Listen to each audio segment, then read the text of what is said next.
preferably I want y'all to hear something. So I got this car. It's a minivan, about a 2012 model. I want y'all to listen to how this sounds when you start it up. Okay, here we go. You might can hear it a little bit. You can really hear it when I put it in the gear. Wow, it gets louder. All right, so I'm gonna go outside and see if you can hear it under the hood, ladies and gentlemen. And you can. Now, the warning I want to give to y'all is that don't get tricked and don't get fooled automatically thinking that's a rod or any kind of bottom end engine noise, because there's a lot of moving parts on the bottom of this drivetrain, meaning the engine and the transmission. Okay, so never just assume. Like, I know one shop, they hear noises like this, they will automatically sell the customer an engine. Ladies and gentlemen, the best way to find out, or one of the ways to find out what this noise is, first you got to get the car in the air.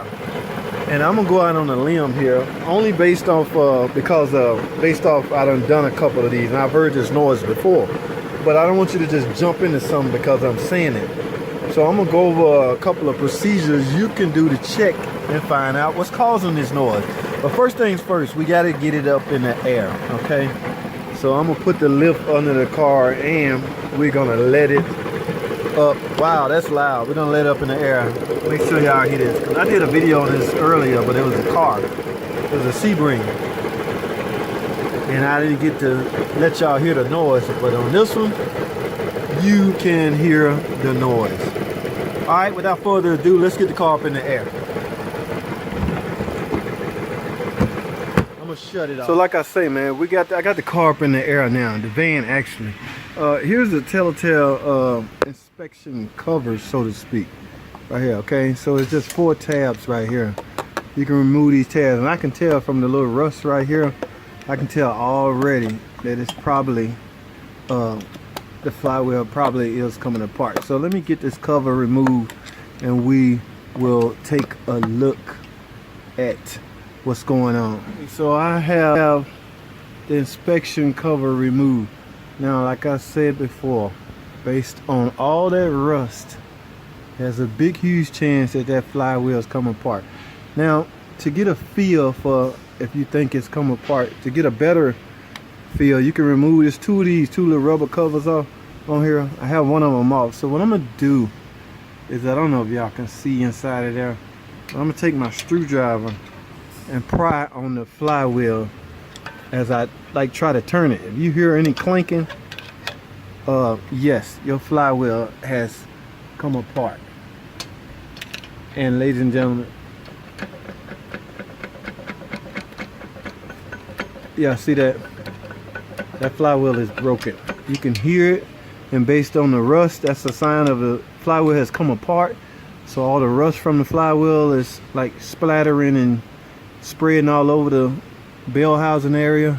That, my friend, is a broken flywheel. Now, you have to be careful, just not so much careful, but you have to be, well, I'll use the word careful. You have to be careful when you just going in to replace a flywheel, because you have to make sure, I heard this from engineers a while back, you have to make sure that the marriage is intact. And when I say marriage, I mean the relationship between the engine block and the flywheel bell housing. So there's 2 dowel pins on each side, so they have to be intact. Everything has to be mated together. That will ensure a successful repair, because flywheel is not a wearable item. They don't wear out, so to speak. So when they break, it could be from a number of reasons, but you do your part in verifying that it's nothing, it wasn't caused by mating. Mating meaning the transmission married to the engine as it comes together. So do your part in making sure that part is intact, but because again, flywheel is not a wearable item. All right, so I'm gonna end this right here, man. We're gonna write up a flywheel, give an estimate. It's gonna be about 8 hours, man, because we're gonna have to remove the transmission. It's making a clanking noise, which can easily be misdiagnosed as engine noise. That's why you got to be careful when you're dealing with noises at the bottom area of the engine. That's why, as you can see, I got this transmission out. In a second, I'm going to show you why I have it out. Okay, so I'm gonna go around this side here, and I'm gonna show you a few things. Okay, this, ladies and gentlemen, was the noise. After removing the transmission, as you can see right here, you can see a crack right here and a crack right here. All right, now you can see that through the bell housing. If you remove this cover that go right here, this black cover, sometimes you can see a little crack. You may have to turn the flywheel over so you can get a good look at it, but you will be able to see some sort of crack. So eventually, well, let me get this removed. Let me get this flywheel totally off. All right, so now there you go. You see that? A real good look. You see all these cracks? This is terrible. This is the clanking noise. Okay, now again, you have to be careful because you have to make sure the engine was bolted to the transmission securely. All right, but look at this flywheel. Let's look at this flywheel real good.